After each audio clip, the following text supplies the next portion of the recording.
kita akan membahas salah satu emiten komponen otomotif yaitu Dharma Polymetal, kode sahamnya DRMA. Yang ternyata pada pekan ini setelah merilis laporan keuangan dengan kinerja sepanjang 2023 yang masih positif, tapi harga sahamnya terus merosot. Nah, ini kenapa?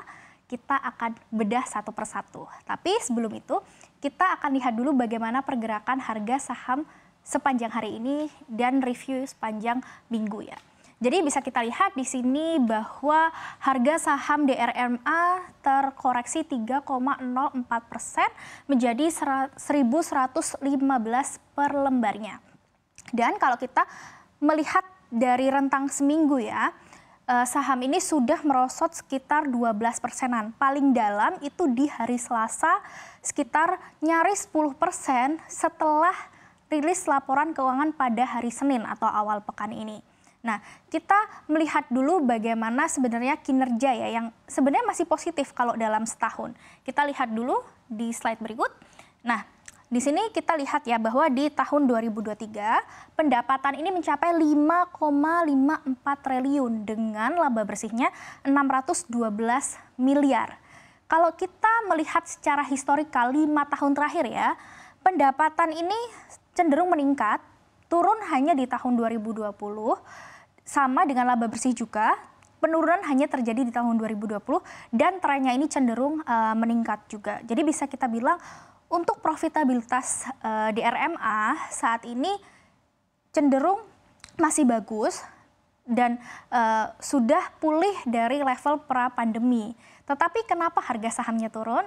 Nah, di sini kita akan breakdown lebih dalam dari kinerja di tahun 2023.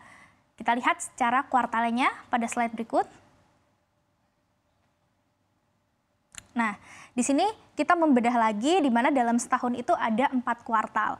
Nah, di kuartal 1, 2, dan 3 di sini terlihat bahwa kinerja dari pendapatan dan juga laba bersih masih lebih tinggi ya dibandingkan dengan kinerja yang di kuartal 4.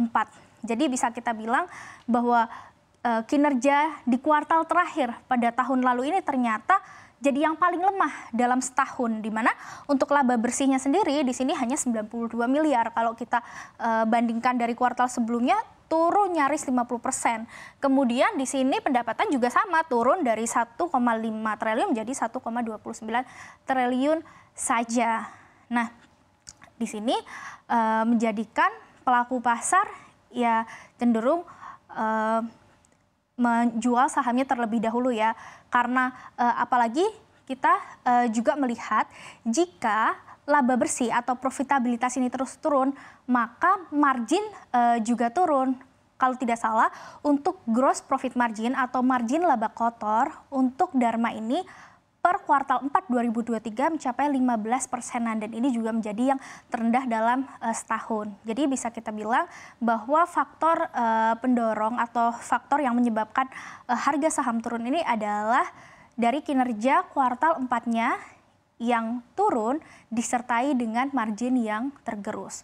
Nah, berikutnya kita juga melihat dari sisi valuasi yang ternyata Dharma ini belum terbilang cukup murah begitu. Kita lihat pada slide berikut. Nah, di sini kita membandingkan dengan peers ya, atau dengan beberapa emiten yang juga memiliki bisnis yang cenderung sama dengan Dharma Polymetal.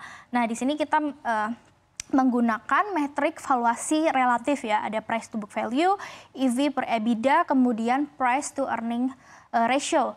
Dimana kalau kita melihat di sini dari Dharma, kemudian Auto dan SMSM, Dharma ini terbilang masih lebih mahal jika dibandingkan dengan Auto karena nilai PBV, kemudian EV/EBITDA, kemudian PR ini nilainya cenderung di atas Auto. Tetapi kalau kita bandingkan dengan SMSM ya ini masih cenderung lebih murah karena SMSM sendiri nilainya valuasinya paling mahal jika dibandingkan dengan dua yang lainnya.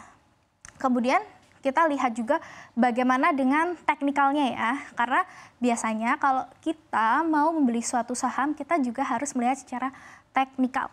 Nah, kita lihat di sini menggunakan garis trend line, ternyata DRMA ini masih cenderung dalam tren penurunan. Jadi tidak heran ya bahwa ya masih ada kecenderungan lanjut turun begitu.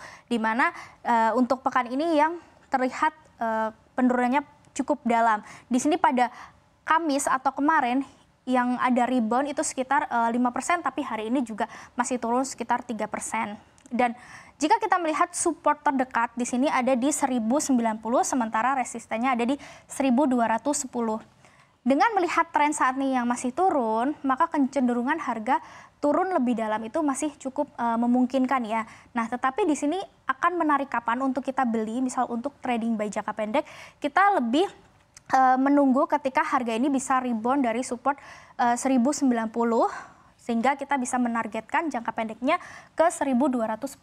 Atau jika harga bisa breakout lebih tinggi dari 1210 akan cukup menarik. Tapi untuk sejauh ini strateginya lebih baik wait and see terlebih dahulu. Disclaimer on juga. Kurang lebih seperti itu dari DRMA ya.